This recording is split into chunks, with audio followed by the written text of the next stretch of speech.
Okay, we're rolling. Okay, welcome to the June 20th, 2018 study session for the Transportation Commission. Looks like we have three items on the agenda today. The first one is having a look at the star rating system, and Jasmine's going to make that presentation. And I assume we'll have a little time for discussion at the end of that. And then two other items, the bicycle-friendly community and a walk-friendly community. And Ashley will take those on. So thanks a lot, and we can get started. Great. Well, thank you again for having me. I have been on somewhat of a speaking circuit for the last couple weeks on the STAR community rating system, so this fit right in with that schedule. So I'm going to start by just giving some feedback or some background about sustainability in general, because I bet if we asked everyone in this room what sustainability is, there would be lots of different definitions. So I'd like to start by talking about what sustainability is in the context of Lawrence and Douglas County. So when our office, our sustainability office, which I said earlier is split between the city and the county, is considering different programs and policies and projects, there are four questions that we ask when we evaluate whether it's something that our office is appropriate for our office to work on. And the four questions are: one, how does it impact environmental health? Two, how does it directly impact the well-being of people and individuals? Three, how does it impact relationships and overall effective government, especially for our role as local government, social justice, and overall livability? And then four, how does it impact the local economy, and thinking both in the short term and long term in terms of financial implications. So if you've heard of sustainability before, you've probably heard about it in the context of three different areas. Those four questions get to the heart of those three different areas. One being environmental health, two being society, both the general public and as well as individuals, and then three, the economy, and more specifically, we're talking about the local economy. So a sustainable community is one that is both economically, environmental, and socially healthy and resilient. What makes sustainability complicated and comprehensive is the fact that we really try to bring together integrated solutions and bring folks to the table that maybe don't normally work together, because we believe that that's a more sustainable and more holistic approach to solving problems and making progress. And so in that context, we also talk about the long-term perspective. So it's our job to step back and think beyond a budget cycle, beyond an election cycle, and say, how does this impact the community today, tomorrow, as well as 5 years from now, 10 years from now? So within that, sustainability in local government is a multi-pronged approach. We need the leadership of our municipality. We need policy change and the implementation of that policy, sometimes through programs. And community engagement is important because we don't want to plan for a community, we want to plan with a community. And sustainability is one of those lenses that helps to broaden that perspective and conversation around any one topic. So the Sustainability Office is involved in a lot of different projects and policies. A few of them are listed here, and this slide is really intended to illustrate that each of these things are integrated across those three areas that I talked about: the environmental health, people, as well as the local economy. So when we are talking about, for example, transportation, then we're not just looking at what's the fiscal implication of this project. We're thinking about what is the implication of the people that live around this project, that use this project, and what is the impact of this project on the environment. So for each of the components that we're involved in, the Sustainability Office is involved in, we are looking at it through all three of those lenses, and those four questions that I mentioned at the beginning really help to get to the heart of those. So sustainability has lots of guiding documents to guide the work. In the past, many citizen task forces and groups came together and developed several different plans, and that's been guiding the work in the past. Some examples of those are the Climate Protection Plan, there was a county sustainability plan, as well as some of the long-term plans that the city's adopted and that the region has adopted, where sustainability is a component of those plans. And so the job of the Sustainability Office has been to advance all of that work. We have 2 advisory boards. One is the Sustainability Advisory Board, which is a city board, city-appointed board, and then the Douglas County Food Policy Council, which is a county council, but it has city appointees on that council. So it is, I think, 22 members now, and a good portion of those are city appointees. And so those boards really help to move policy forward to support the work. So one of the challenges around sustainability on a national scale is that measuring sustainability is always a challenge, especially, as I mentioned earlier, sustainability can mean different things to different people. It can mean different things to different regions in the country. And so for a long time, sustainability offices within each local government has created its own measure of success and reporting, and that we realized was not very efficient. And so about 10 years ago, sustainability professionals from local governments across the country came together and said, what if we come together and decide on a set of metrics that make sense to measure sustainability, so that we're not all reinventing this wheel every year or every couple of years. And so from that discussion came the STAR Communities Rating System, which was developed by local governments in conjunction with nonprofits across the country. And it was really designed to provide a framework of what is sustainability and how can we measure it. And you could track your own progress as a city, or if you wanted to compare to another city, it would allow for that too. This map illustrates the different communities that have used this framework. The areas with stars on them are certified communities. The areas with circles are communities that are interested in moving forward in the process. So as you can see, this is not just a trend that happened on the coasts where sustainability is inherent to what they do, but this is something that's been adopted across the country. In Kansas, the green stars are Lawrence, and then Wichita is the other community in Kansas. In Missouri, we have Kansas City, Missouri, Columbia, and St. Louis, who are all certified as well. So to get to the heart of it, this is the STAR Community Framework, and I'm also going to pass out a sheet that has this information, because I know it's hard to read up there, and then it also has some highlights of how we've done as a community in these different areas. So I'm going to start that over there, and actually let me keep one copy. So I'm just going to talk through the different goal areas: built environment, climate and energy, economy and jobs, education, arts and community, equity and empowerment, health and safety, and natural systems.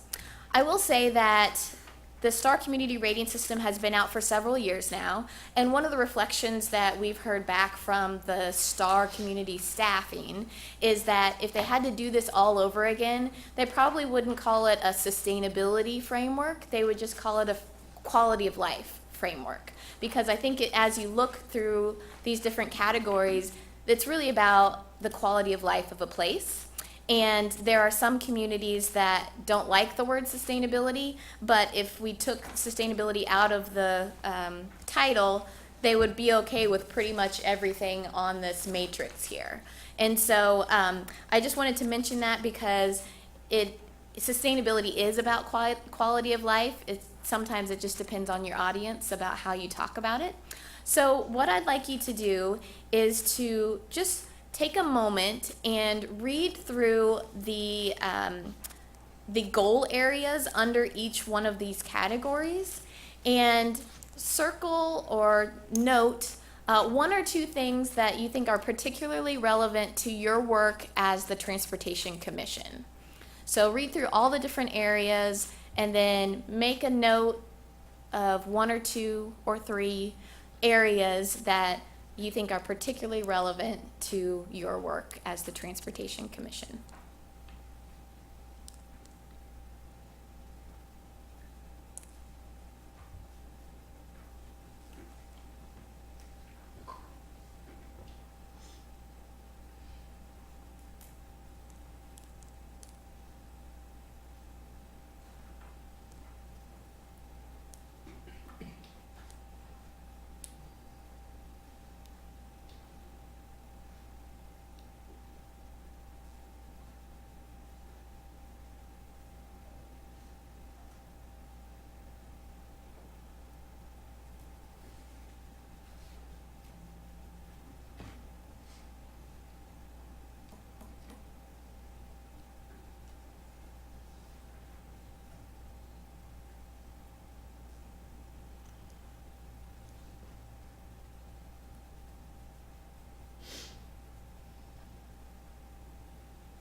Okay, does everybody have something in mind?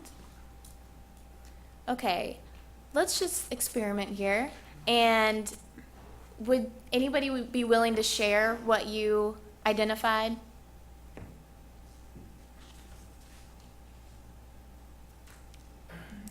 Well, I did more than one. Okay, I did 7. 7, okay. Yeah. And I'll just say right off the bat that I just think there's a lot of overlap between what this commission is and should be all about and what you are doing and the Sustainability Board is doing. You can drill down on a lot of these, but, the obvious ones are transportation choices, efficient public infrastructure, and then the others are maybe a little more, in a gray area, but social and cultural diversity, environmental justice, those things come up for us a lot of times with, certain parts of the community that have an issue related to transportation, then it's in front of us. And so that's always, something that's a filter for us. Active living, safe communities and green infrastructure are the ones that I circled. So, Okay, I could probably circle more. right. Did anyone note anything that he did not mention? Does anything stand out that you hadn't heard yet? Civic engagement? Okay. All right. Well, you're on the same page as me. So the next slide is the same information that you see that was in that matrix, but this shows how they're all connected. And so, if you look at transportation choices, we'll zoom in here, it's connected to compact and complete communities, it's connected to outdoor air quality, greenhouse gas mitigation, and so this really speaks to what you all already identified, is that these things are all connected. It's nice to have it in a nice, clean matrix, but the reality is that they're all connected. So what I wanted to demonstrate next is how we did in each of these areas. So this just gives a quick snapshot of how we performed as a city in these different category areas. This visual is also on the back of your sheet and gives some more detail about where we did really great and where there's some areas for improvement. What I'd like to do next is spend some time on some of the areas that we didn't do so great in terms of when we did our assessment in 2016 when we submitted our all of our data, and then the opportunities that I saw that are connected to the work that you all do, and just to throw out for your consideration. So I'm going to go through a couple of the areas. The first one is around built environment. And just with the caveat that each of these goal areas have specific objectives of what a sustainable community, a high quality of life community would attain. And then it has specific action steps under each of those objectives of how to help communities get there. And so I pulled out some of the action steps associated with the different goal areas that I saw a connection with transportation. So the first area of opportunity is around housing affordability within the built environment category. And with under housing affordability, it specifically talks about housing and transportation costs. And so these are the two of the action steps or data pieces that they challenge you to analyze to see where you are. And so I want to talk through these two. The first is analyze transit access and transportation costs for neighborhoods with housing affordable to low and moderate income households. So what does that look like for Lawrence?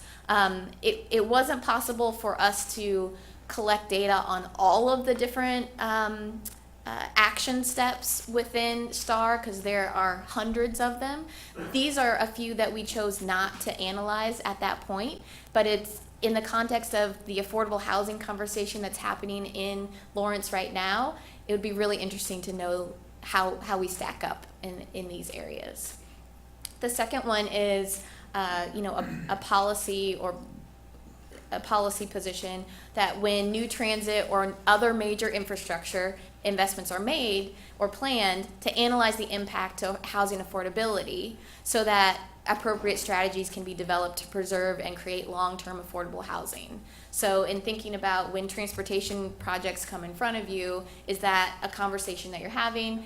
Are you involved in the affordable housing conversation in the city of Lawrence right now? Another area of opportunity, the top bullet is a outcome that they would hope that cities are striving for. So that would be to show that the average total driving cost is 15% or less of the regional typical household income. So if you think about how much you spend on a car, or how much you spend on Uber rides, or how much you spend on transit and maintaining any of those services, or if you're riding a bike or walking, what is that cost in terms of in relation to your household income? If it's 15% or less, then they talk about that as a component of a sustainable community. So in order to get to that 15%, here are some of the action steps that they identify. One is offering local government employees incentives to commute by modes other than single occupancy vehicles. So that could look like some incentives for carpooling regarding parking spots, and priority parking spots for people who carpool. It could be looking at providing bus passes to all city employees to encourage them to take the bus. There are lots of creative ways to incentivize local government employees to make different choices. The next one is implement at least 2 types of focused enforcement programs to ensure pedestrian, bicycle, and motorist safety. So a lot of times we focus on education.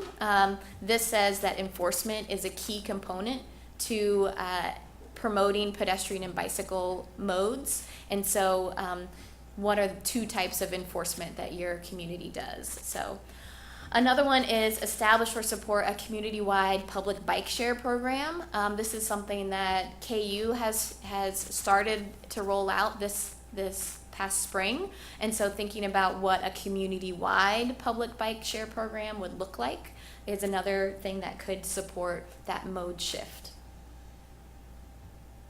So looking into the climate and energy category and greening the energy supply, this is where looking at alternative fuels for fleet comes in. And so establishing partnerships between fleet managers, alternative fuel suppliers, and consumers to really elevate alternative fuel as an option. So for example, in Kansas City, Missouri, the Kansas City Power and Light utility has installed electric vehicle charging stations, over 1,000 of them in the metro area, so that if you are thinking about buying an electric vehicle, you don't have to worry about if you can get home or not, or get to your next destination, because you know there's going to be charging stations wherever you go. So thinking about what that could look like in Lawrence. Another thing is to adopt a target of what we would want to see around alternative fuel vehicles, especially within city fleet or large institutions within our community. Thirdly, create incentive programs to support the development of renewable and alternative fuel infrastructure. So that's where that electric vehicle charging station could come in. So someone mentioned civic engagement earlier. In the equity and empowerment category, if you'll notice on our performance, that was the category that we did the least well in. So that means there's the greatest opportunity in that category. And so in terms of civic engagement, because I know that transportation projects affect a lot of people, and a lot of times there's a lot of public presence in that process. So in thinking about civic engagement around transportation projects, what if we could adopt public engagement guidelines for local government, so that we had consistent expectations about when to engage the public, so that the public knows when it can meaningfully engage in the process, so that there's a standard way, transparent way for public to engage in different processes. The next one around equitable access and proximity. And so thinking about when we are investing in infrastructure, how does that add to the story around disparities in our community? So when we are constructing new facilities, that could be a building, it could be a road, it could be a bridge, it could be a trail. How does that impact the equity conversation and low income in communities of color in our community? And then how are we publicizing those efforts? So if we are making strides to improve equitable access, how are we talking about that, and how are we telling that story? Health and safety, one of the things that I pulled out was related to community or health impact assessments. These can be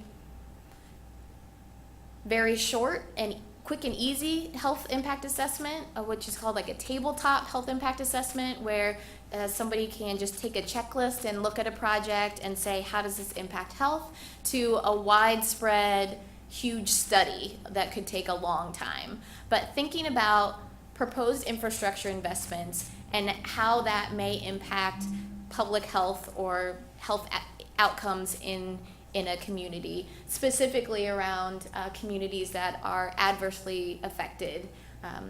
So thinking about like air quality and asthma rates. So if there's a community in Lawrence, and I don't know if there is, but if there's a section of town that has particularly high asthma hospitalizations, then if we're putting a intermodal station right by there, then that would definitely have adverse health impacts on this community. And so are we asking those questions related to health when we think about transportation investments?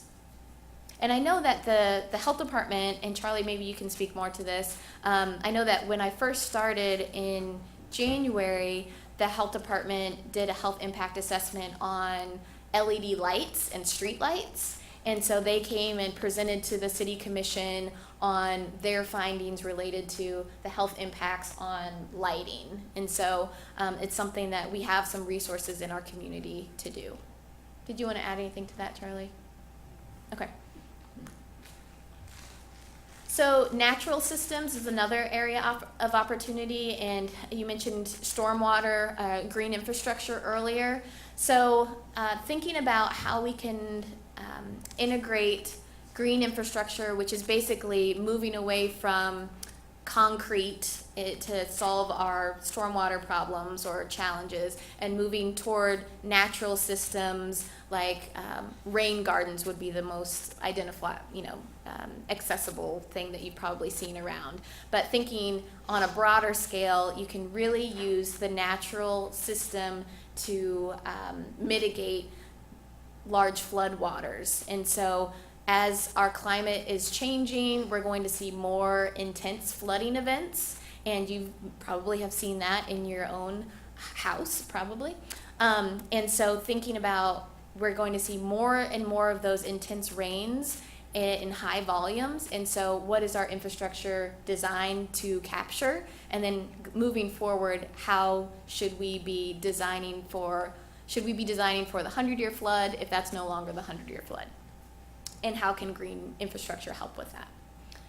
And then in terms of transportation, how does the space around a road, around a trail, around transportation infrastructure, how can it be used to support stormwater mitigation? The next one is outdoor air quality, and so this is related to traffic signal timing, and I know the city is working on this right now, but I don't know that we always talk about it in the context of outdoor air quality. We may talk about it in the context of improving traffic flow, but it also reduces the amount of emissions that are in the air if we are reducing the amount of stop and go traffic and queues of traffic. And so this is another opportunity to improve our outdoor air quality by making transportation changes. So those are a few of the areas of opportunity that I wanted to share with you because I thought they were particularly relevant to the work that you do.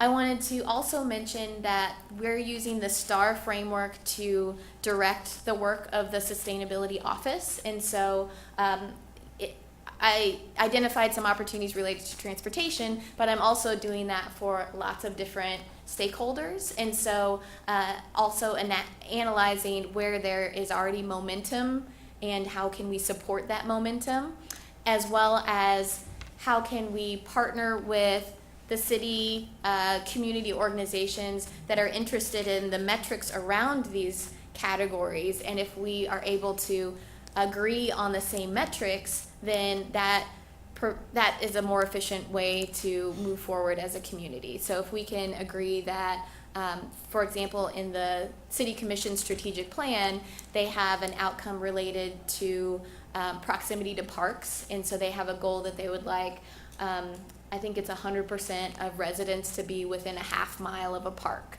And that was a metric that was directly taken from STAR, and so we're able to measure that once and inform, promote the goals of STAR and also promote the goals of the city. And so we're looking for opportunities to partner with plans that are being developed, like the comprehensive plan right now, the strategic plan, the community health plan, the food system plan that was adopted last year, and look for opportunities to integrate these data points that have been identified as national best practices and integrate that into the work that we're already doing. So with that, I wanted to let you know that all of the information about how we did in each of these categories is on our website. So if you just go to lawrenceks.org/star, then you'll be able to dig into any of these areas that you're interested in. And I also included the links to sustainability sites in the city and the county as well. So with that, let me see how we're doing on time. I will see what questions you have. I don't have any questions, but I will comment. Okay. I actually appreciate that you did a separate connection for transportation because I was kind of like, okay, I'm on food policy council, I'm going to hear the same, but it was actually much different than what we heard on the night. So it's nice to see the difference. Mm-hmm.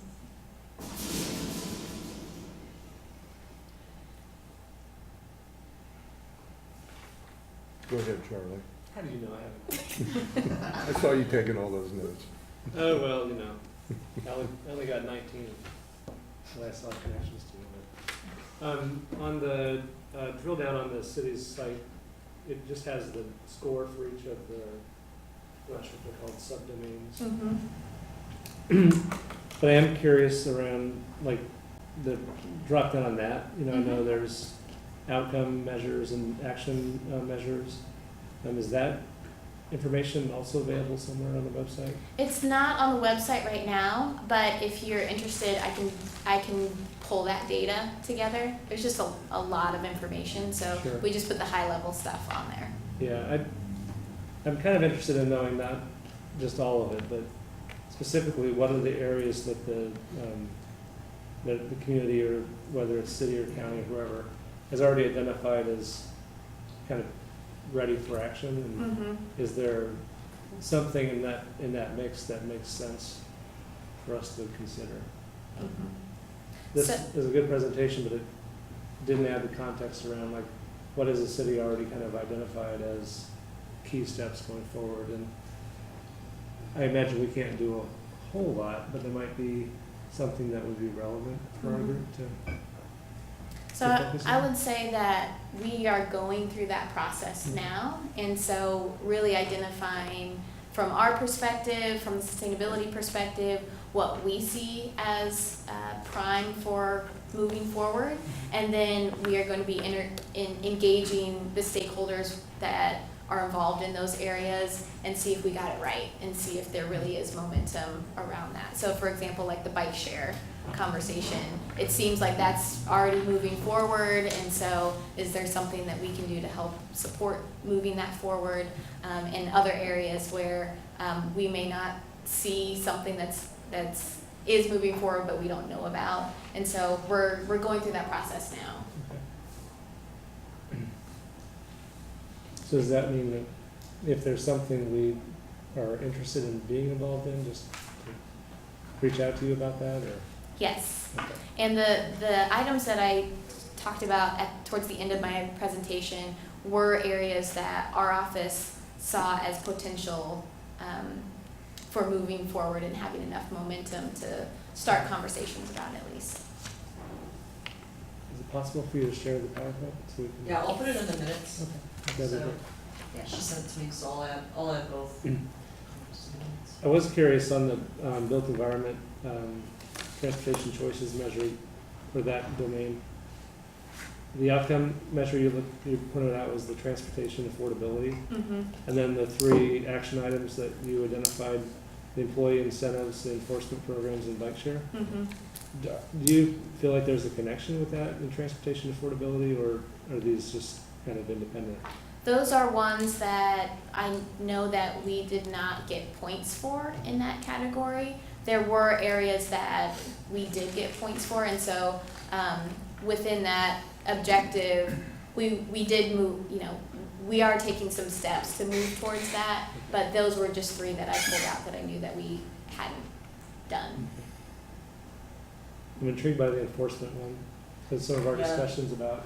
We're working on that. I don't know if you watched the city commission meeting last night and the city manager's report about traffic safety and where we think the traffic calming policy needs to become more holistic Mhm. to be more of a traffic safety program. And I think that, we identified enough that enforcement's a key to that, Mhm. education, all those things that, like, we've been doing engineering. Mhm. And so I think that's one that we could potentially be moving forward on this year, is strengthening that. It mentions specifically 2 programs. So, Mhm. I mean, top of mind for me would be like the obvious would be speed traps, right? But then the other one that is intriguing to me would be yielding stings, pedestrian yielding. A lot of people don't know the law about yielding to pedestrians, and especially around schools. The health department has worked with KU to do studies of yielding behavior of drivers around at school crossings. And these are like actual designated crossings, in some cases with crossing guards, and the yielding rates were surprisingly not what you expect. And that data, the only way to fix it is probably to enforce the law. So those 2 behaviors, speeding and not yielding to pedestrians, would be, I think, really interesting to have targeted enforcement. It would probably not be all year, just be, school year starts up, we do a few yielding kind of stings, or whatever they call them. I want to mention too, we're actually creating a website that should be live hopefully this month for people to submit traffic safety concerns. yielding, speeding, Mm-hmm. specifically where it's at, we wanna use it to look for trends in areas and be able to guide enforcement to those. I don't know if that would help with this, creating that, but working with police and, Jessica with the MPOs, kinda helping lead that through, so I think we're trying to make some progress in all of those areas, cause I think there's a huge concern about pedestrian and bicycle safety. So that's one that I think is maybe imminent as far as being able to improve and move forward on that. So, little steps at a time, I mean, it's a process, but, I know, John, you've been interested in the hands-free policy, and I think as we move through this traffic safety program, I think that's the key first step.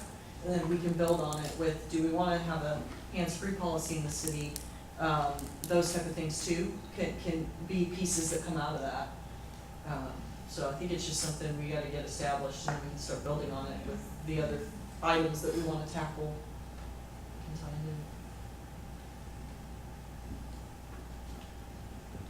You all set? Sure. You can always regain the floor when you want. I think there's a huge opportunity here, and I'm afraid that if we don't discuss more detail about how we can work together, that this is just gonna float away. And I've seen it happen a lot. I think the opportunity is, and I know we're real busy and we're limited and we're a board that meets twice a month, but it's been some time since I've looked at the detail you were talking about in the STAR system, and it's quite extensive. Man, I don't know how many pages it is, but they didn't miss too much detail. But I know when I did look at it, I just kept saying, gee, Transportation Commission. And a lot of it was in built environment, if I recall. And those are the places where you didn't score too well. Well, you didn't score bad, but not as high as the other areas. And what I'd like to suggest is that we try to get some synergy going between what this board is doing and what your board is doing. And I'm not suggesting that we take a lot of time now or create a committee that's going to start meeting regularly or anything. But I think it would make a whole lot of sense for a few of us, one or two of us, to meet with a couple of the SAB folks and just go through that in detail and try to identify some more stuff that we might be able to take on in more of a strategic sense. We have talked about the mission of this group a lot too, and we're like, what is our strategic purpose? We're still trying to get our arms around it, but Okay. I think that we can begin to do that with a lot of the stuff that's in the STAR program. So I'd like to know what other folks think about that, and I want to emphasize, if somebody's interested in this on the commission, do it, because I'm not talking about a huge, kind of like, the Complete Streets group has been meeting for several months now. It's quite an effort. I'm not suggesting that if it made sense down the road to do something more intense, fine, but I'd just kind of like to, just try to identify some things that we think we have mutual opportunities with. Would anybody else like to give their 2 cents on that?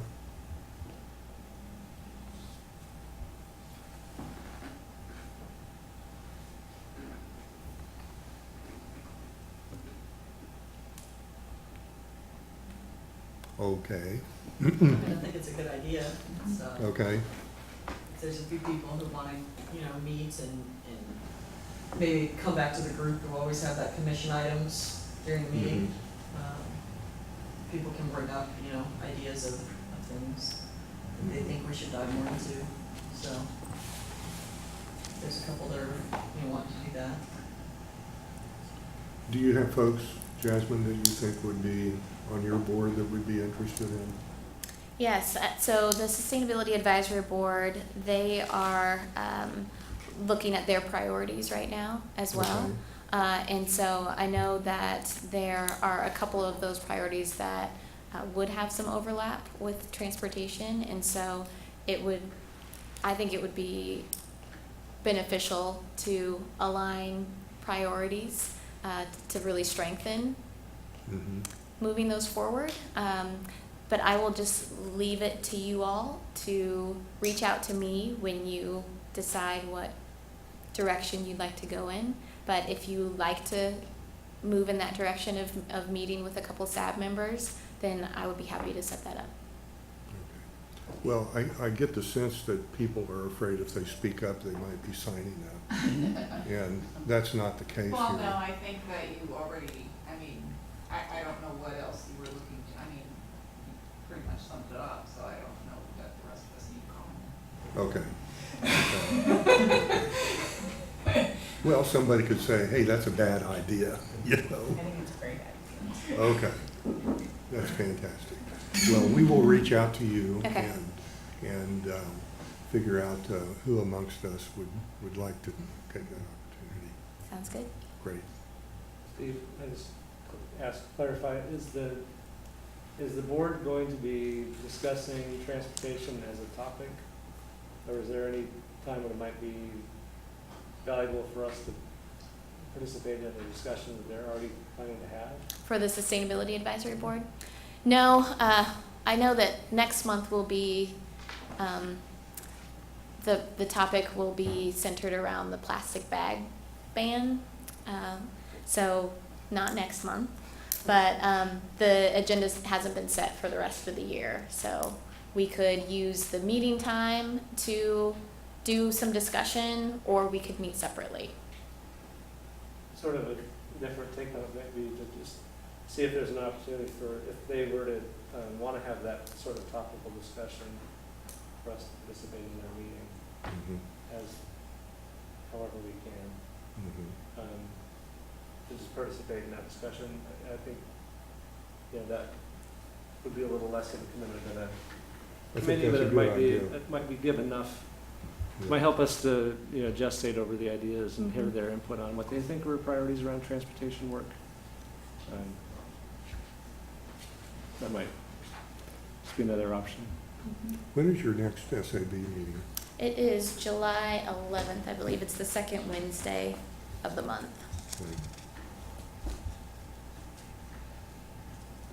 Well, we might try to get 15 minutes Okay. on that agenda. In fact, if nobody else will do it, I will, Okay. so July 11th, 5:30 or? At 5:30 at the Parks and Rec. Pardon me? Parks and Rec Administration Building in At South Park. 5:30? Mhm. Okay. Great. Great. Any other thoughts, questions? Thanks so All much. right. Thank you. Good job.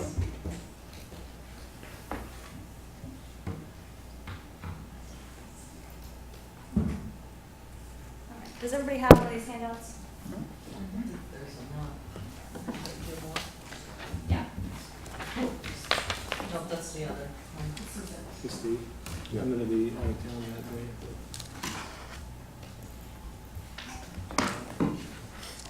I'd be curious to have that kind of discussion with them. And I have a few more if we need. Oh, do you? Yeah. Well, Yes. that would just be step one. Anybody doesn't have one of these other handouts?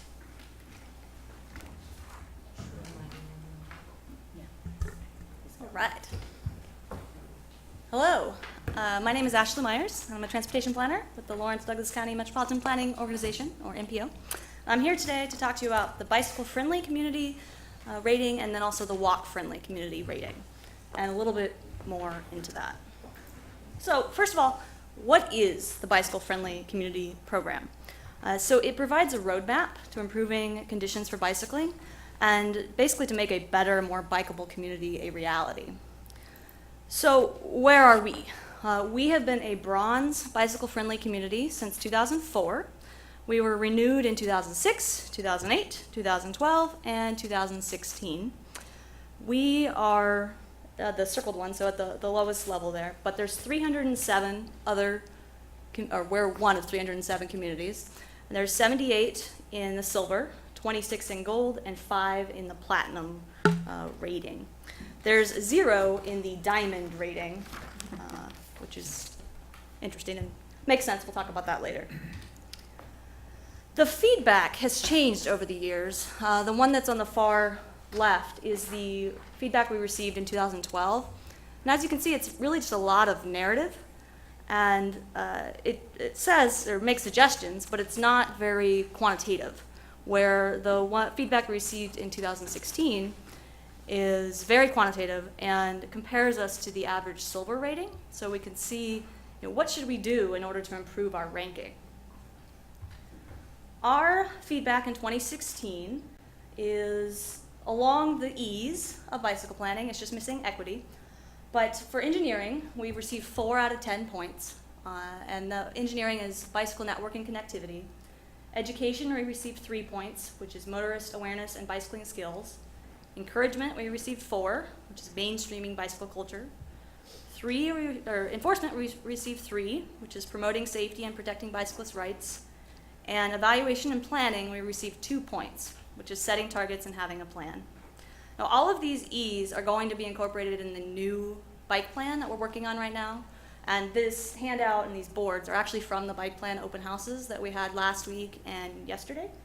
And so hopefully by including all of these E's in the new plan, we'll do a lot better on the evaluation and planning section of the ranking next time we apply.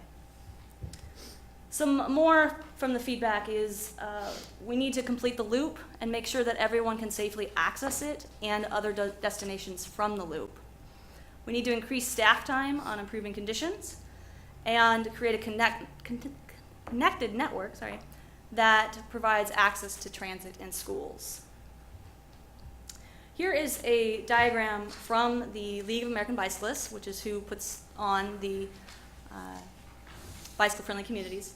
And basically, there's no one way to become a diamond community.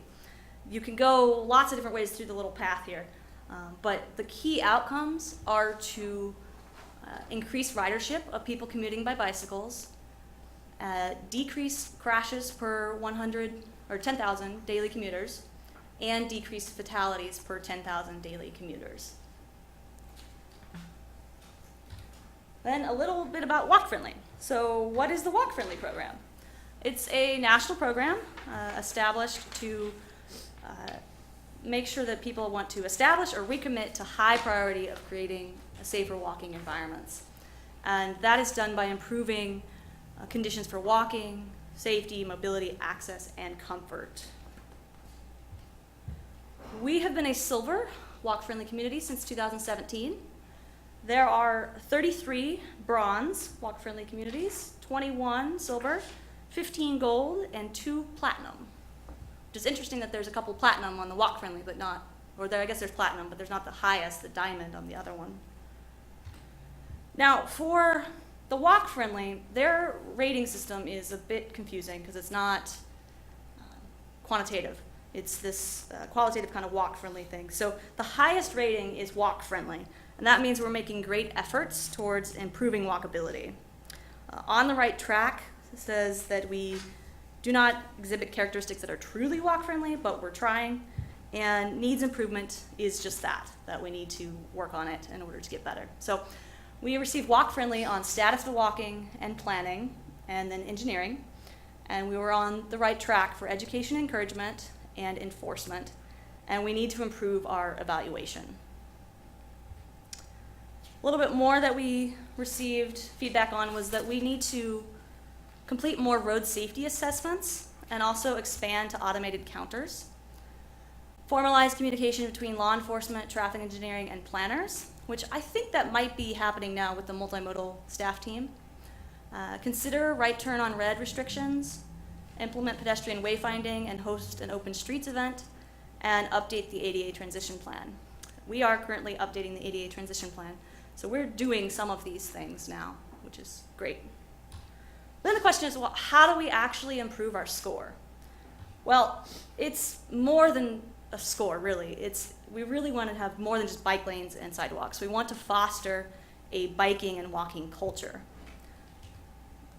Now, there's some barriers to doing that, like routes, not knowing where to go, kind of thinking like a car rather than thinking like a bicyclist or a pedestrian.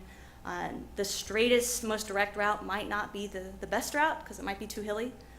So educating about that.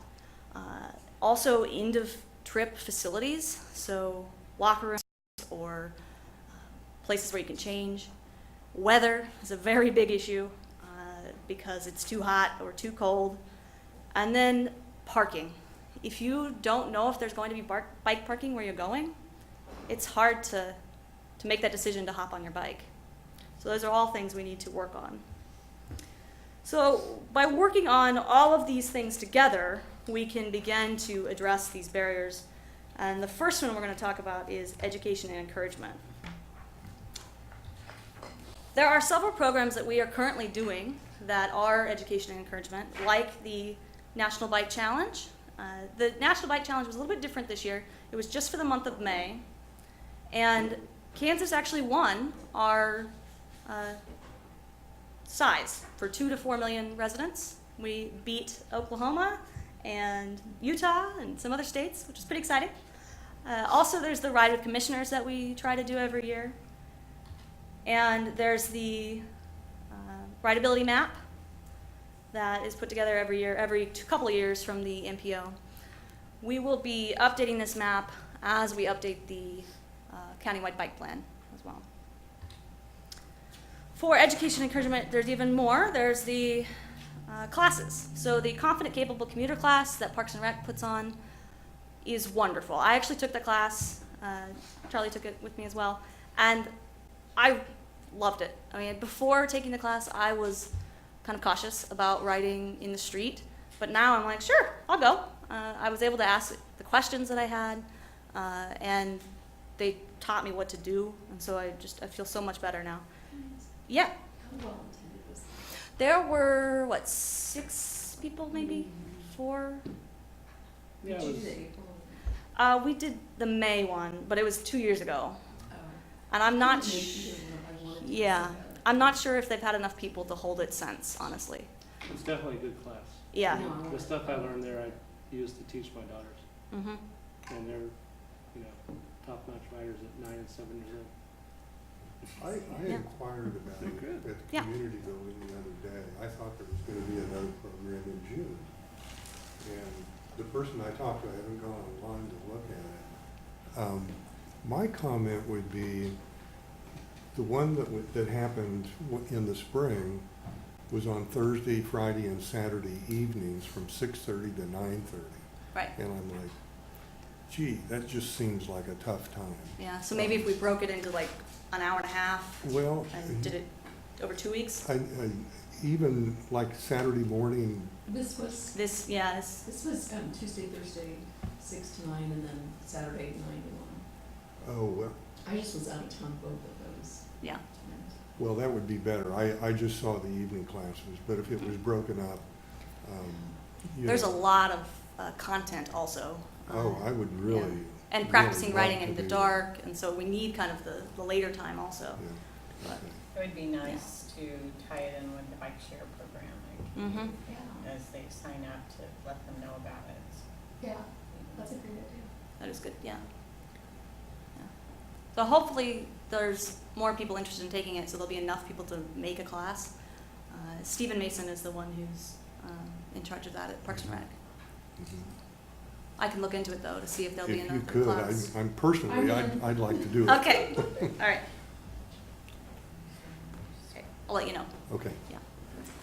Another version of the education encouragement is the walking school bus, which can help students know routes to take to get to school, and also just feel more confident and ask questions and learn about crossing streets in the correct places. And then there's Safe Routes to School. And we have Walk to School Day and Bike to School Day as well. Another event is the Open Streets events. We've not had one here, but in Topeka, they had one in 2016. And it looked like it was a lot of fun because they had car-free zones on Kansas and Jackson. And there was like yoga and bike rides and scavenger hunts and food trucks and just lots of things to get people outside and experience the street when there's not cars. Now, equity is another E that is a part of bike and pedestrian planning.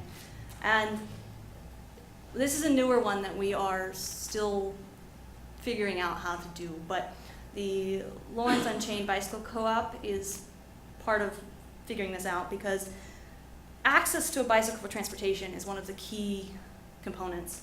And so the Lawrence Unchained and some of the league certified instructors, which there's about 14 of them now in Lawrence, did a program at the Housing Authority where they worked with kids and went through some safety programming, and then they all earned a bike and a helmet and a lock, and then they knew how to ride safely. And so that's a good way to get bicycles to people who need them.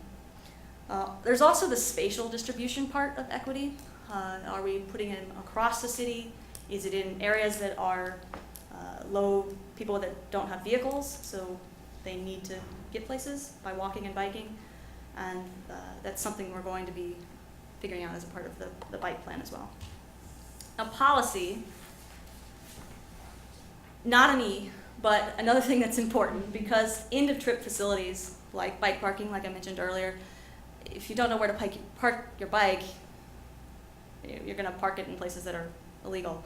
So by having the downtown bike corrals and just other covered bike parking, indoor bike parking is awesome, and then having the various bike repair stands around the community. So if you have an incident, you know where to go to fix it.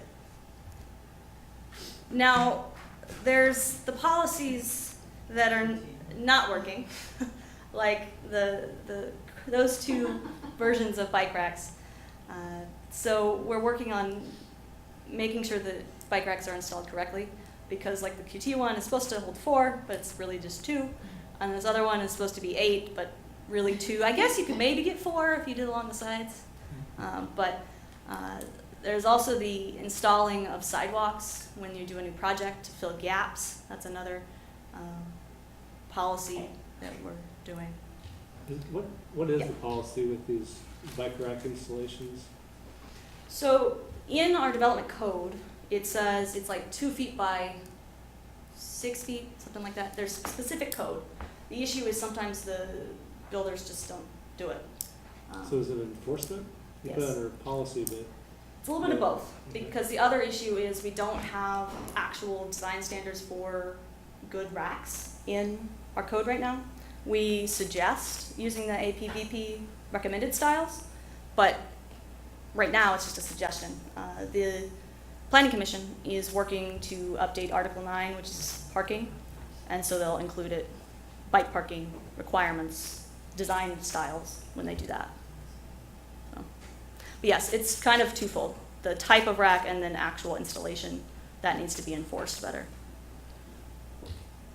And enforcement. So like I said, the bike parking, and then also 3-foot passing. This is a problem, and people either don't know, don't care, or are unaware of it. Well, I guess it's the same as don't care or don't know, but just don't know what it means when you're passed too closely, how scary it is. And the Topeka Cycle Project got this device, actually. And what it is the one on the far left is a little like laser. And when a car passes, it tells you how close they are. And then some places are then doing kind of like a sting, and they'll bicycle, and then if somebody passes too closely, a police officer will pull them over and give them either a warning or something.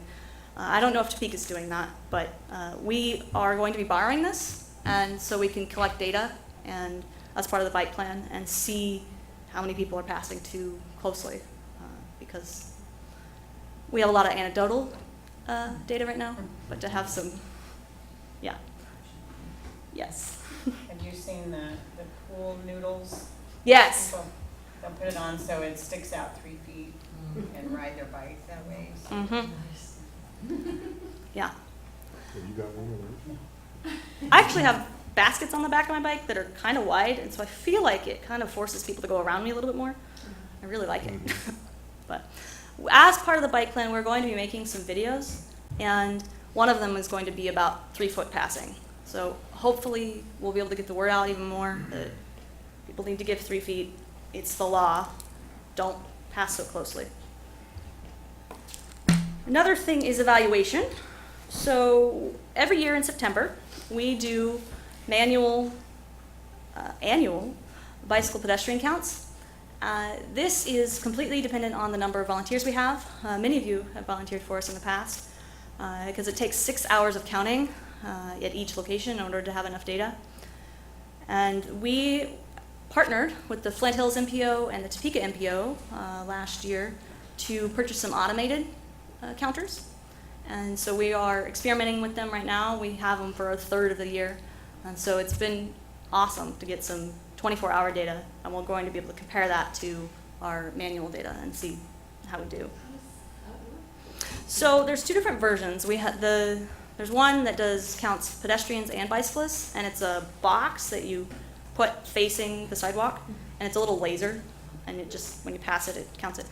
And then for the bicycle one, it's a tube in the road. What's the difference between them? Yeah, must be just weight. Yeah, and then to get the number of pedestrians, we'll have to subtract. Yeah. Well, like on a shared use path, we'll have to subtract the 2 from each other. So. A case study of using this data is we counted at 12th Street before we did a lighted pathway, and this is the after picture. After we did the lighted pathway, there's 5 times more trips between 9 and 11 at night, which makes a lot of sense that people would want to walk there and bike there when there's light. So the development of a biking and walking culture is not dependent only on roadway improvements. It's all of these other things as well. And we're working on it, and hopefully you'll help us work on it so we can continue to improve the biking and walking culture for everyone. And I have one more slide that I'll show, and then I'll go back to that. So as part of updating the countywide bike plan, we are doing a survey right now. Hopefully you've heard about it, maybe. But if not, if you could take the survey for us, it's lawrenceks.org/MPO/tell-us. We had some open houses last week and yesterday, and we're attempting to get 500 surveys. It's about 350 right now. So we were happy with our progress. When is it through? August 31st. So there's You get some time. plenty of time, yeah. Yeah. So any questions for me about all of that? I can go back to that. Anybody? I think that there was a small sample of the Open Streets event when they closed the street for a potential Oh, yeah. win. And I live not very far from Mass, but when I looked in the paper on the comments, there were lots of people that before they closed it, they were complaining, how are the shops gonna make money, you can't park, and I'm going like, there's 1,000,001 parking garages, what is wrong with you people? But then after the event took place, there was some real positive feedback that people were still shopping, and so I think if they take that feedback, that they'll say, this actually was not a bad idea, and it may turn into something else. But I mean, to me, that's like a small, like a one-day open street. That's a very good point, though. Yeah. So. Yeah. She was talking about it, well, we kind of tried that. Yeah, I remember. it worked. It worked. The feedback. Beforehand. Yeah. Feedback beforehand was like, which usually it is, and then afterwards it was like, oh, you know what, this wasn't so bad.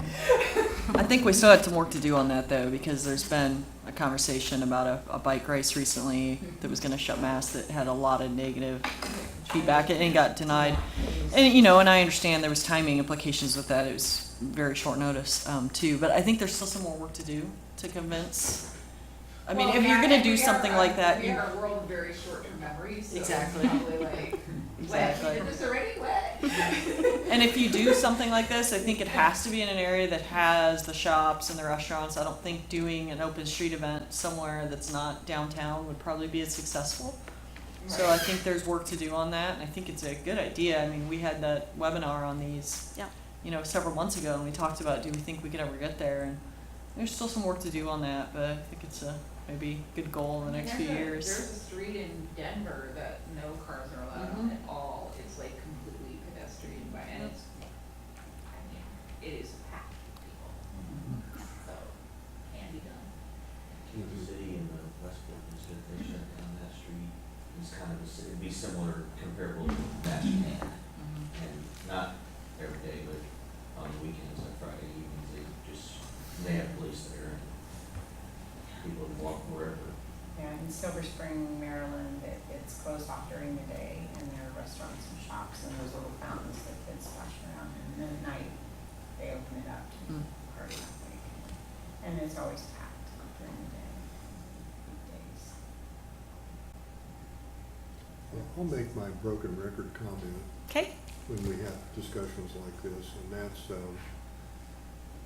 interesting to be in Davis, California, where the culture has shifted. Right. And someone told me that they don't need protected bike paths in Davis because people understand how to deal with bikes and people walking and all of that. But that's been going on for 50 years. So, that's a lofty goal for Lawrence, I think, but I think it could be a goal for Lawrence. And I don't know which slide it was, actually, you were talking about it's not just about infrastructure, Yeah. because it's not. It's, that's costly and it can only be done in small pieces, Right. unfortunately. But I tend to think that if we could do maybe less expensive, smaller things and more of them, that would involve a culture shift that would help. It may help us make a culture shift if people driving all over Lawrence see, and I'm making this up as one example, a green crosswalk. Maybe the green crosswalk isn't gonna make it really a whole lot safer, for anybody. But it's a visual tip, particularly if you were looking at those things along, the shared use paths and, in the areas like that. I don't know what that costs, that's a question I'd like to have answered at some point, Well, we're doing the green I on know. Mass Street, I and know. that's gonna be a test of, it's expensive. Is it? It's not cheap. The green striping on Mass, we're estimating, is probably gonna be $15,000 from 11th to Right. 14th Street. Right. We're gonna see how durable it is. We're gonna try a new material, see how durable it is. I think that it's key for us to do maybe some small areas and really see what the cost is gonna be long-term on that. Yeah. Because if we do it in preform, which is our typical, that would be $30,000. If you do it how? And preform thermoplastic, which is our typical I see. pavement marking, so that was gonna be probably at least double, if not more, the price. So we're gonna try a new material that they're saying almost as durable, quite a bit cheaper. But I think we've gotta try a few areas, see how they hold up, see how it's received, and then we can look at, do we wanna roll this out, in more areas. But what I don't wanna do is, you already see, I mean, it's been part of the budget discussion, our pavement markings, budget's very small, it's $66,000 a year for maintenance. And that is why things aren't maintained around town, because it needs to be probably 3 times that. So what we don't want to do is get ourselves into a position where we can't maintain what we do. So we've got to be cautious of that, as have these great ideas like we do. So I think that's just something we have to be aware of. So I'm working with the traffic operations group with this, testing out this new material, and we're going to see, if it's something that we can maybe use. But there's those challenges that we don't want to move too fast on something that we can't maintain and isn't sustainable. So, and that's kind of the thing with protected bike lanes, you got to be able to plow them and just use a street sweeper, and we have to have plans for how we're going to do all that before we roll everything out. Well, Well, And it's a slow process, but Yeah. I think we're I'm moving. just trying to think of things like that. That's one example. What I'm trying to get around, the point I'm really trying to make is, if you look at a bicycle boulevard from Iowa to Mass, and you do a if you could do a $2 million boulevard, great, but that ain't gonna happen. And that can change the culture. What we'll be able to do and afford there will, but maybe there's some other things we could do, in greater quantities. And nothing's cheap or nothing's free, I realize that, but, I think a crosswalk is an opportunity. I know there's engineering issues with that. I think the bicycle green lights that you and I have talked about a little bit that are in places, those are things that people see. And I think those are culture shifters in my mind, because cars go by 14th and Mass. 90% of the people that live in the community go by 14th and Mass. And if they saw that, it'd be like, that's a signal that something's going on in this community that's going to be a little different. So I'm just kind of, there's stuff like that that I think that we could do, maybe in greater quantities. And maybe they're $5,000 solutions or $10,000 solutions, and we could do 4 or 5 of them a year. So, just talking at this stage. I really appreciate your thoughts on this, because it does seem like we have to be really strategic to build that bike culture. And maybe it's less money, but just really more strategic thinking. Mhm. It hadn't occurred to me that, that bike signal, like what that might actually do, and exposure that creates for the bike culture. Mhm. It is it's like a billboard sign in a way, because it's going to be Yeah. there all the time. Yeah? So I'm intrigued by that. I was actually wanting to change the topic a little bit, if you could. Back Okay. to this maybe. Yeah. So the key outcomes for silver are that 3.5% of ridership is people commuting by bicycle. And I just want to, kind of curious, how far are we from that?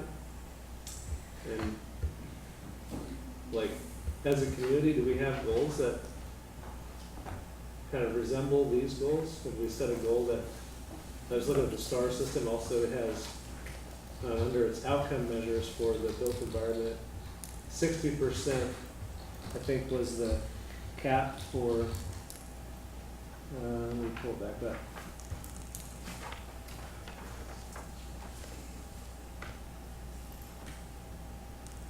Drive alone maximum was 60%. So they have an outcome measure related to mode split. And then bike, walk, and transit minimum 25%. And I'm kind of curious from, this STAR system, if 25% is kind of their minimum for bike, walk, and transit. They don't have bike by itself. Bike plus walk minimum was 5%.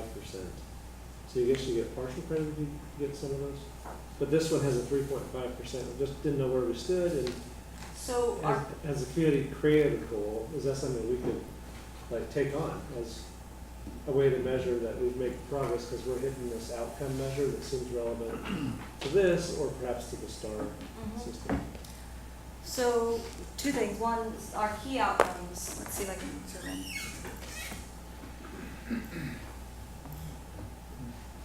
So we are at 1.3% of ridership, people who commute by bike.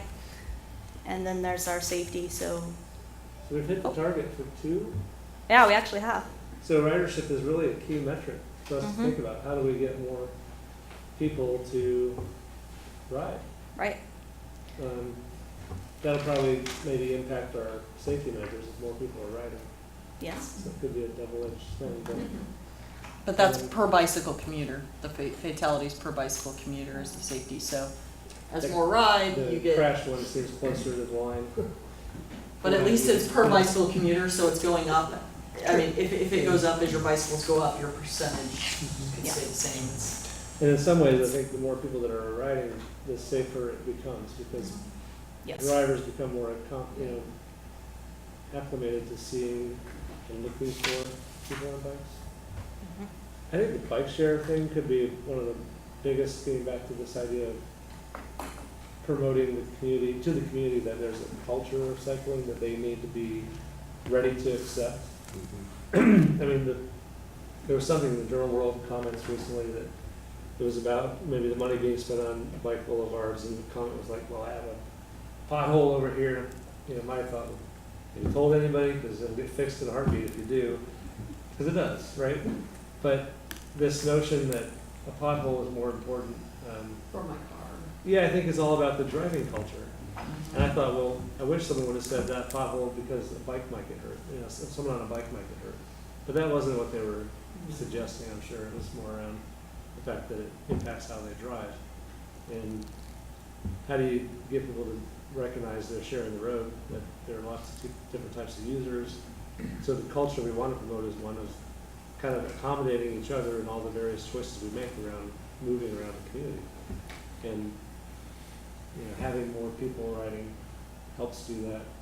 If bike share is visible, that might help with, like, similar to your idea about the sign. You know, it starts to send a message to people whether they ever ride a bike or not. That there's a big enough presence in the community, maybe they should start to kind of consider or calibrate their understanding of how roads are used. So in some communities, I've seen bike share stands that are pretty big and visible, and others it seems like it's more discreet. So that seems like an important consideration in thinking about how does bike share become a statement to the community. Yeah, and I think it all ties together. And the other thing I was going to mention is Transportation 2040. One of our goals is to reduce single occupancy motor vehicle numbers. So increasing walking, biking, and transit riders. Now, like you said, how do we do that? I think it takes everything in cooperation in order to get there. And lots of different strategies and making it easier and more attractive for everyone. Has there been any targets set for any of that sort of thing, or is it just, here's where we're at, but not? If I remember correctly, we said we desired a decreased trend of the single occupancy motor vehicles. We didn't set a specific number at this point, but. If we were interested in a goal of 3.5%, or just looking at these outcomes for silver, where would such goals, where would their home be? Would it be in the bike plan, or is there some other place where we could ask that these become official city goals? It might make sense, yeah, to be in the bike plan and then maybe in other places as well, as we're tying together STAR and everything. Maybe it should all, STAR doesn't call out correspond. biking by itself, Wow. so that, yeah. I am curious, the bike plus walk minimum is 5%. Mhm. Are we even close to that? But it seems like part of the challenge is just getting clear what the goal is, and Right. having the goal be sanctioned through some official document or plan. Mhm. At least tells us there's some agreement, at least at some level, that should be a priority. Right. And that helps us to think, well, now how do we get there?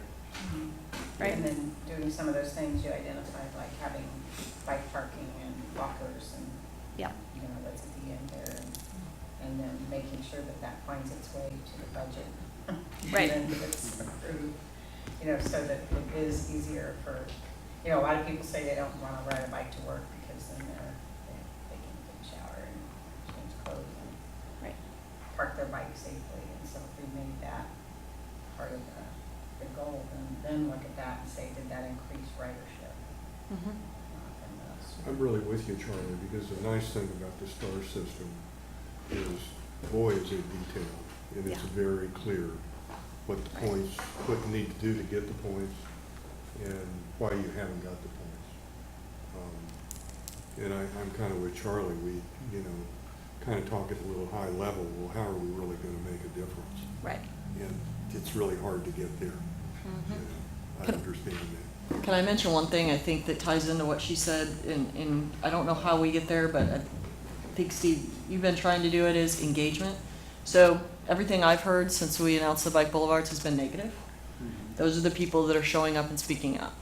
So I know there's people out there that think it's a positive, but that's not who we're hearing from.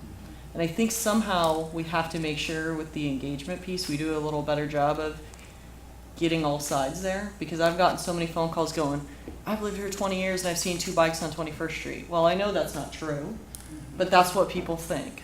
And so, unfortunately, the people who want to ride a bike on 21st Street aren't the ones showing up and writing those emails, and you know, it's all the people who don't want it and think bicyclists are a nuisance. And I know that's the minority, but when that's the voices that are heard, it's hard to change that, you know, perception with the elected officials and such. So I don't know, I mean, Steve, I know you've been trying to reach out to, you know, the University Place neighborhood and around there to say, hey, how can we engage with you since it's coming, you know, through 21st Street, kind of down in that area. And that's something that if, you know, you can kind of find a better way to engage that group, I think that that will be key to the success of everything. Because it's really hard when all you hear is the negative. So, but. Well, I hang out with my sister in Manhattan a lot, and she's with their bicycle club, and whenever they have an issue that's coming before the city commission, they put out the word to the bicycle club, and they show up. And they just got a 2-lane protected bike path along campus there on Manhattan Avenue with a curb and all that. But that's because they went down there and they all spoke up, and our bicycle club doesn't Well, we need to. step up, and I think they do need to.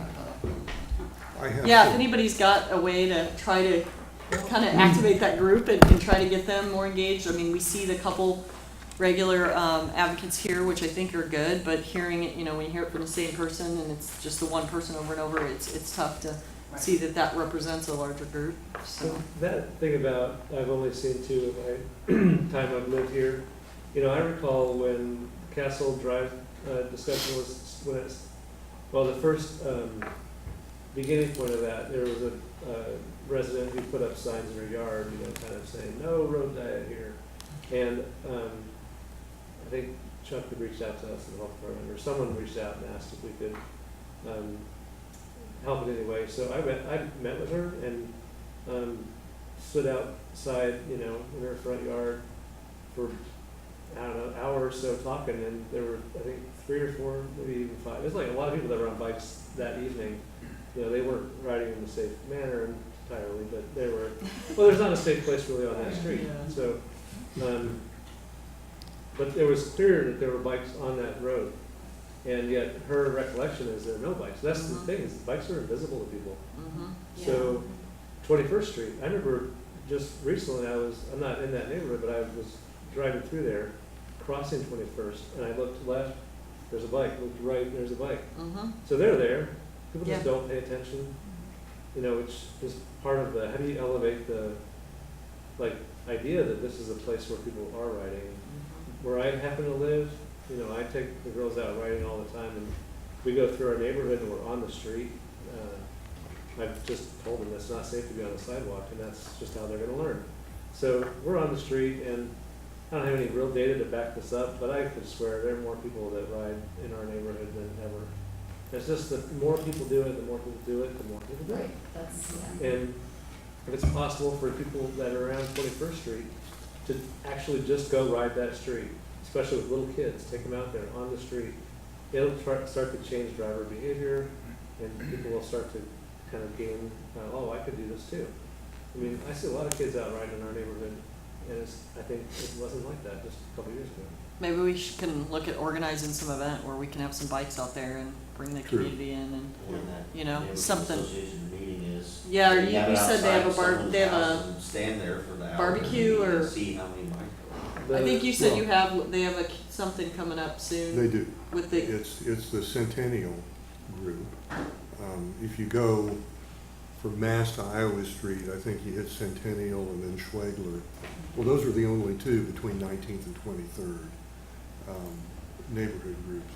Schwegler is a very new, they're kind of getting in the last year or so organized. Centennial isn't that well organized, but it's a big area.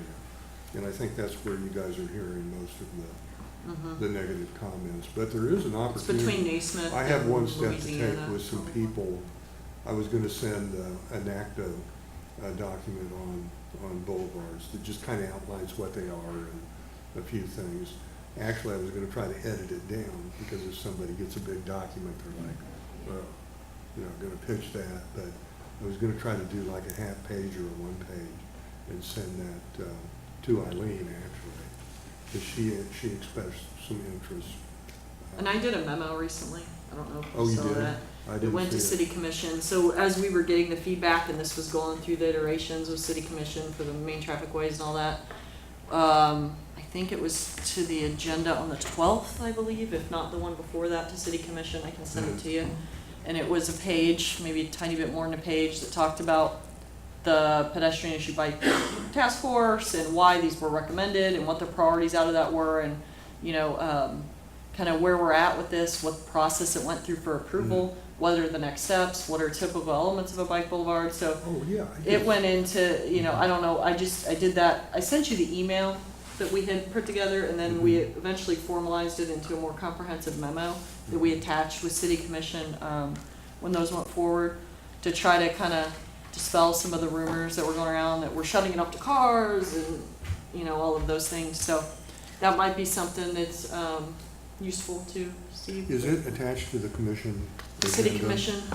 From when? A week or two ago? No, not the city manager. It was attached to the items. The item? Yep. And It was an additional bike boulevard memo that was Okay. attached, but I can send it to you too.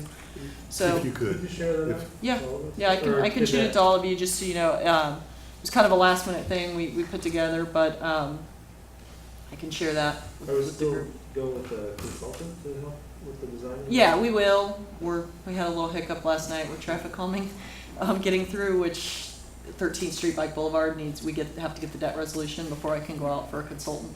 So that hopefully will happen in July, and I can go out and we can get a consultant on board. And, Is 13th Street going to be treated differently because it's traffic calming? no, we don't intend to. So The only difference is that the funds, we can't cross them. but the requirement for the approval by the neighborhood, that It's- piece?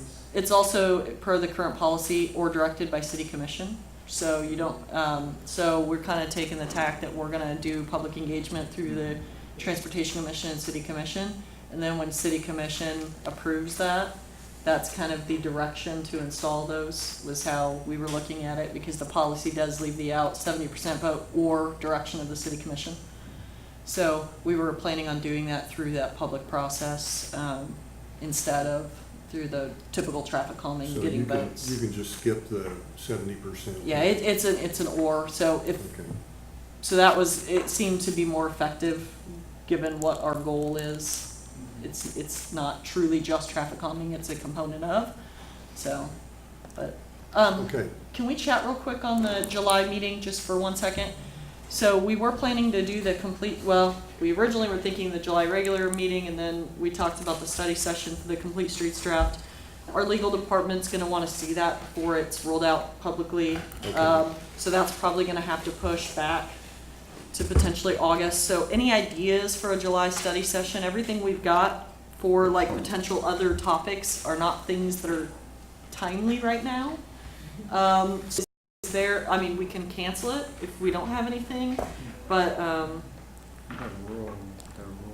she wanted to push that till August. That was specifically requested by Aaron, that the mixed traffic facilities be pushed to August. Aaron Payton wanted to be here for that. She's not gonna be here in July. We've got some other things that are plan updates that just aren't far enough along yet to bring to the group. So, yeah, so do we wanna cancel it, or do you guys have a topic that you'd be interested in discussing in July? Open to, The timing of that, I'd be kind of curious, what's happening transit-wise? They usually do updates in their routes and all that in July. And the bike share stuff, which is happening, and we haven't been consulted yet. I guess maybe if those were combined into a study session, just to be more aware of what's going on with bike share and what are the upcoming changes in transit. With- I think Parks and Rec is taking bike share to City Commission on the 11th of Yeah. July. and I'd maybe like Donna to be here if we're gonna be talking about bike share, if she's not here in July, just because you've been such a huge piece of that. Well, I mean, that topic in particular seems like it just bypassed us. Yeah, well, I mean, to be honest, it's been piggybacking off of KU's. It hasn't been a city process that really, Right. and we've until- even been until the engaged in. MOU is signed and Yeah. accepted, we've kind of been holding back. We're getting 50, just, related, 50, e-assist bikes in August to add to the fleet. And I think once the, MOU is signed, we have some areas identified. I think that, the group of city folks have helped identify some areas to be able to park these bikes. I think there's maybe an uphill battle with, private businesses being able to allow bikes to park there. And maybe that's something we will be able to weigh in on. Yeah, I think the MOU getting approved is probably Who's it- key first. So that MOU approval doesn't decide on like where bikes are located and all that? I'm not sure if it's part of that or if it's just saying we can't have them and. I'm not sure either. I The know it's city. been I guess that's discussed. the part Yeah, of- I'll be honest, we haven't even really been engaged in that process. It's Yeah. Parks and Rec is taking kind of the, Well, I think that's just, in general, the role of this commission being staffed by Public Works only, seems like it is then just a natural, like, we're not gonna talk about law enforcement problems that relate to transportation or bike share that's now, being treated as a Parks and Rec program. And that siloed thinking is what the commission was supposed to be addressing. well, So- I think that's a little unfair statement to say we're not gonna talk about the enforcement because we're trying to address that. I mean, I'm working with police department very actively. You are. Also, yeah. You are, and I'm not And dismissing. you guys are gonna see I'm that. not trying to be dismissive, and I'm certainly very appreciative of the way the multimodal staff team has worked processes, so you've kind of eradicated some of that siloed kind of work. But from a public perspective, that, the public doesn't fully grasp the bureaucracies. Mhm. When I think about transportation and a multimodal approach to transportation, and then bike share fits right up in there. So that just seemed like a very clear, like, missed opportunity. And so, what is our role? I don't know, but, the fact that it wasn't even brought to us. How So- would that process have come here? That's what I'm not sure of. I think, is there a mechanism that would make Parks and Rec come? That's I part, just I think don't know that's how part of that- the structurally, like, just part of the problem. Like, Yeah. there are things that Parks and Rec does that impact transportation choice. And so, it's just like the transit piece. You can't consolidate everything under one group. And I don't think we would want to fix that, but when it's clear that it's an issue being consulted by the multimodal team, then that would be, to me, that'd be, to me, kind of a flag is, is the Multimodal Transportation Commission part of the, at least having them be aware of what's going on. It makes sense. And that's where it gets a little questionable about transit. The STAR thing talked about goals related to bike, walk, and transit. So there are times when all three are kind of lumped together, Mhm. yet we kind of keep that separate. And it's not transit. And, yeah, so then you go, well, how do we set these goals, community-wide goals, where the three are all combined? And that might seem relevant for this group, but maybe not more of a transit operations kind of committee. So there are just pieces that, on the bike ped task force, we were kind of identifying as issues, and the aspiration was that this transportation commission would be this holistic body, and yet there are pieces that haven't really happened, and part of it's just operationalized. I mean, someone's got to staff it, and it's probably one department, and then it ends up, Right. other departments don't even have it in their mind that there's a commission that addresses these matters.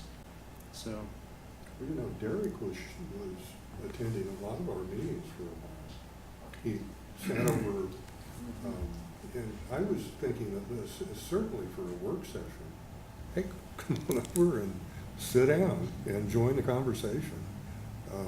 Because he seemed real interested, but he's kind of faded away. I'm sure he's a busy guy, he's but busy riding his bike too. Yeah. He's on his bike all the time, but I would be happy if Derek kind of, just come when he can and sit down and join the conversation. And they do bike education also, so that, you know, there are things that they do that are relevant to transportation. I need to take off my glasses. Appropriate, but I do Okay. Thanks for understand coming. if it came up in July, he's really versed in Okay. what's going on, so if that being the study session in July, You I can just have think it would something. be really helpful for this body to look at what it's gonna look like for the city. Yeah. Because I think there are gonna be some limitations that are not gonna help it flourish. So, if that's reasonable, I think, I could. When's he taking it to city commission? I'm not sure. Did you know? The 11th sounds right. Well, no, The that's 10th. 10th, yeah, the 11th is a Right. Wednesday. It keeps getting pushed back, So, it Yes. seems, so. And even as a study session, it could do the, you know, after the fact. Mhm. It's just kind of that awareness. Yeah, I don't know that the I think MOU is super doesn't specific. set- It doesn't I think it's set just to allow them in how the city. system works, it just is going to allow these bikes to be parked Yeah. in reasonably, Public places. public places that, can accommodate, I guess, the influx of bikes. So, yeah, I don't think there's any other plan. In No. transit operations, I just threw that out there because just timing wise, they're always making their route changes, so that'd be an easy, Yeah. like July might be a good time to always check in on having a And transit. they're already, Yeah. the guide is well underway. So yeah, it would have been earlier to, Well, to not have- for the, like, I don't know that we have a role in consulting around what the route should be, just, it's more of the, Yeah, but here's what's here are the upcoming changing. changes and here are the, Yeah, you there are a know. lot of changes. So it's Well, and kind of, I also know those that are- they're working on a big amenities project that they're gonna be. Trying to do a transit, transfer center, but. Well, not that, but there's also a separate amenities, I believe, Oh, that'd be project kinda nice. that, Bob Nugent has reached out to me a few times just saying, hey, where are the specs for concrete? And so I know Yeah. he's working on an RFQ for some, Like furniture. yeah, like benches and, Yeah. so maybe That even, goes along bike trail. well, there's that too, there's a restroom, that's Parks and Rec. Boy, So I'd that vote there's for some that. amenity things going on that I've heard kind of on the periphery about, but maybe that's something we could ask him to speak about too.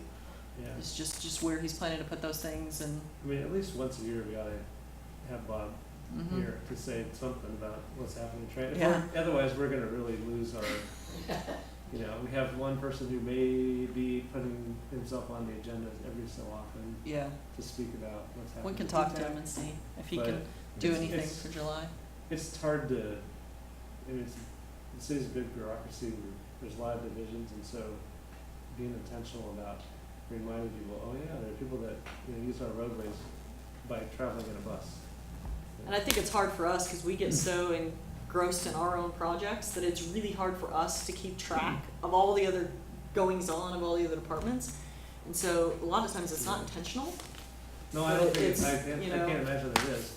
It's just part of how you just get in your groove and do your Yeah. thing and remembering like, okay, how do we get the others that are impacting the transportation resources in our community to come here instead of staying in their little place? Because Parks and Rec has its own advisory board. Mm-hmm. If they did any consultation or whatever, it's probably with their advisory board. Well, I'll talk to them and see if they're available for the July meeting, if they have some topics, either or both. If for some reason they're not available, I might cancel July, just if for some reason they're not available that day. But if not, I'll try to plug at least one of them in for the July session. And we'll let you know. If you get- If it's bike share, we'll let you know, and maybe you can send some, because I just There's know you also guys a have been so local engaged manager with that. associated with it. Oh, that's It's a right. full-time guy. Okay, that they hired. Stick to it. Okay, So, I'm gonna throw this out, and I'll do it in 15 seconds or less. Was Tammy the person that facilitated our Yeah. get-together in January? yes. Okay. I think it would be nice from time to time to revisit that. And not just, you know, do it once a year and get all this good vibes and everything.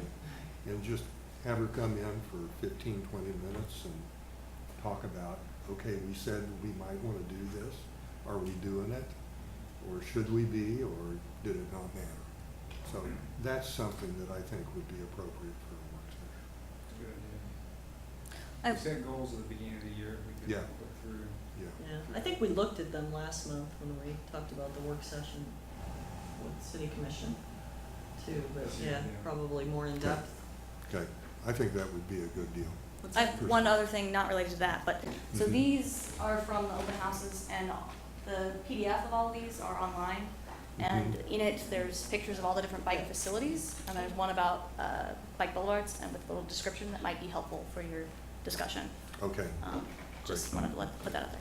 Do you wanna adjourn us? We don't need a motion, just. okay. I think We we're are adjourned. adjourned. All right.